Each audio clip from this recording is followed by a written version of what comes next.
الحمدللہ رب العالمین والصلاة والسلام على سید الانبیاء والمرسلین وعلى آلہ وصحبہ اجمعین ثم اما بعد فاعوذ باللہ من الشیطان الرجیم ان ابراہیم کان امتا قانتا للہ حنیفا ولم یک من المشرکین شاکرا لانعمہ اجتباہ وہداہ الى صراط مستقیم رب اشرح لی صدری ویسر لی امری واحلل عقدۃ من لسانی یفقہوا قولی آمین یا رب العالمین۔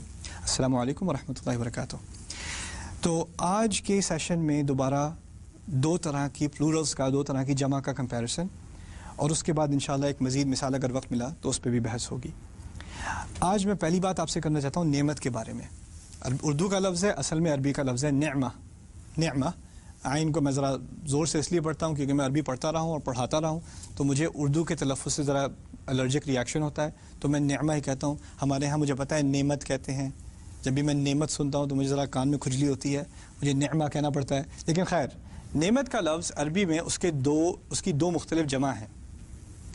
اس کی ایک جمع ہے انعم، انعم اردو میں استعمال نہیں ہے، عربی میں ہے انعم۔ دوسری نعمت کی جمع ہے نعم، نعم، نعم۔ اوکے، اب ان میں سے ایک ضعیف ہے، ان میں سے ایک قوی ہے۔ ایک قلت کی طرف اشارہ کرتی ہے، دوسری کثرت کی طرف اشارہ کرتی ہے۔ ان میں سے جو جمع قلت کی طرف اشارہ کرتی ہے، جو کم ہے، وہ ہے انعم، اسے کہتے ہیں جمع قلہ، انعم۔ جب بہت ساری نعمتوں کا ذکر ہو تو کہا جاتا ہے نعم۔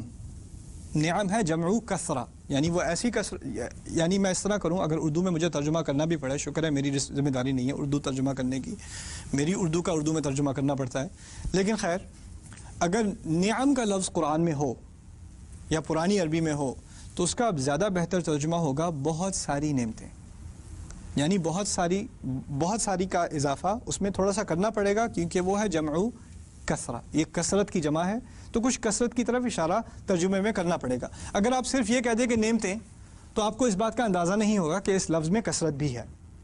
اسی طرح اگر انعم کا لفظ آئے تو مناسب ہے کہ ترجمے میں تھوڑا سا اضافہ کیا جائے اور کیا کہا جائے؟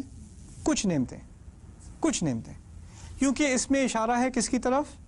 قلت کی طرف، کم عددی کی طرف اشارہ ہے، اس لیے وہاں پر کچھ نعمتوں کا ترجمہ بہتر ہوگا۔ ان ابراہیم کان امتا قانتا للہ، ابراہیم علیہ السلام ایک امت تھے، خود سے ایک امت تھے، ایک انسان خود ایک امت تھا، قانتا للہ، جو اللہ تعالیٰ کی فرما برداری کے لیے ہمیشہ تیار تھے۔ قانت اسے کہتے ہیں جو حکم دینے سے پہلے بھی حکم ماننے کو تیار ہو، جو سٹینڈ بائی میں ہو، اسے قانت کہا جاتا ہے۔ اچھا، وَلَمْ يَكُ مِنَ الْمُشْرِكِينَ، اور وہ شرک کرنے والوں میں سے نہیں تھے۔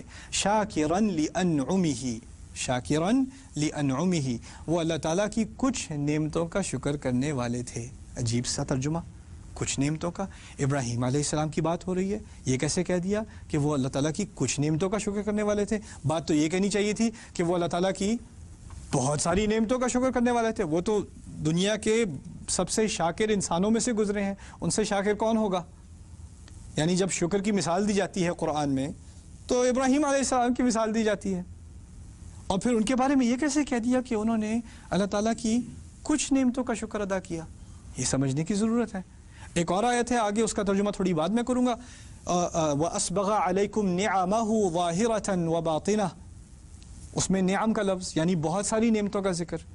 اچھا، پہلے ایک سٹیپ کر کے بات سمجھنے کی کوشش کریں۔ اللہ تعالیٰ فرماتے ہیں قرآن میں وَإِن تَعُدُّوا نِعْمَةَ اللَّهِ لَا تُحْصُوهَا، اگر تم اللہ تعالیٰ کی نعمت کی گنتی کرو، اللہ تعالیٰ کی نعمت کی گنتی کرو تو تم اس کا پورا حساب نہیں لگا سکتے۔ ترجمہ میں نے ذرا دیکھ کے کیا ہے، اور یہ نہیں کہا کہ تم اگر اللہ تعالیٰ کی نعمتوں کی گنتی کرو، میں نے ترجمہ کیا ہے اللہ تعالیٰ کی نعمت کی گنتی، نعمت اللہ، مفرد، واحد۔ اللہ تعالیٰ اس آیت میں فرما رہے ہیں ایک نعمت کی پراپرلی گنتی کر لو، وہ بھی تمہارے لیے ممکن نہیں، اس کا پوری طرح سے حساب لگانا تمہارے لیے ممکن نہیں۔ کیسے ممکن نہیں؟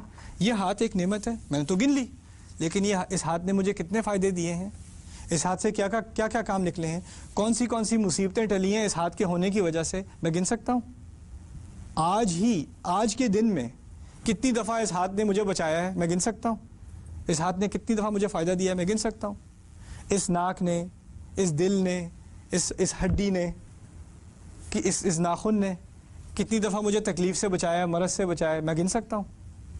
ایک نعمت کو پوری طرح سے سمجھنا، پوری طرح سے اس کی گنتی کرنا، اس کا شمار کرنا، وہ بھی انسان کے بس کی بات نہیں ہے. ٹھیک ہے، یہ قرآن کا فلسفہ ہے کہ آپ پوری زندگی بھی شکر میں گزار دیں تو وہ ایک نعمت کے شکر کی برابر نہیں بنتی.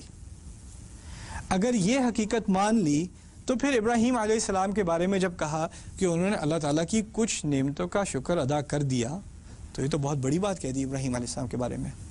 باقی انسانیت تو کتنا نہیں کر سکتی، ایک کا شکر چھوڑو، ایک کی گنتی نہیں کر سکتی. شکر کی تو بات بھی نہیں کی، گنتی کی بات کی. ہمیں تو گنتی نہیں آتی، وہاں شکر کی بات ہو رہی ہے. شکر تو بات کی بات ہے.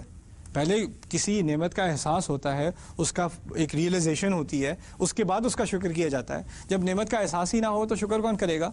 ابراہیم علیہ السلام کی پوری زندگی گن کے پوری زندگی جو شکر کیا، ہر لمحہ انہوں نے جو شکر کیا اللہ تعالیٰ کا، اس کی تشریح جو قرآن میں آ رہی ہے، اس کی تصویر جو کھینچی جا رہی ہے، وہ یہ ہے کہ انہوں نے کچھ نعمتوں کا شکر ادا کیا. اور پھر دوسری بات اس میں سمجھنے کی ہے کہ ابراہیم علیہ السلام جیسی عظیم شخصیت اگر ہر لمحہ زندگی کا شکر میں گزار دے، اگر آپ ان کی شکر کو اللہ تعالیٰ کی نعمتوں سے کمپیئر کریں تو کمپیریسن میں نعمتیں بہت ہیں ابھی جو رہ گئیں، جن کا شکر نہ ہو سکا. زندگی اتنی لمبی نہیں تھی، لمحے اتنے زیادہ نہیں، سانسیں اتنی زیادہ نہیں تھی زندگی میں کہ تمام نعمتوں کا شکر ادا کیا جا سکتا.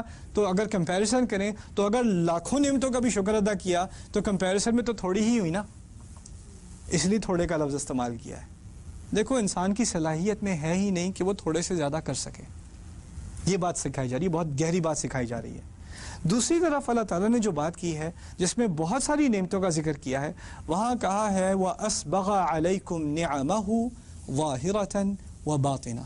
اللہ تعالیٰ نے تم پر اپنی نعمتوں کے دروازے کھول دیے، جو نعمتیں نظر آتی ہیں اور جو نعمتیں چھپی ہوئی ہیں. یہاں ذکر ہے نعمتوں کے دروازے کھولنے کا، اور کھول کون رہا ہے؟ اللہ تعالیٰ کھول رہے ہیں. یہاں بات مناسب کرنے کی کیا تھی؟ تھوڑی نعمتیں یا بہت ساری نعمتیں؟ بہت ساری، اور جو تم دیکھ سکتے ہو اور جو تمہیں نظر بھی نہیں آتی، ظاہرتاً و باطنہ. تو یہاں مقام تھا بہت ساری نعمتوں کے ذکر کے کرنے کا، اسی لیے نعم کا لفظ استعمال ہوا ہے.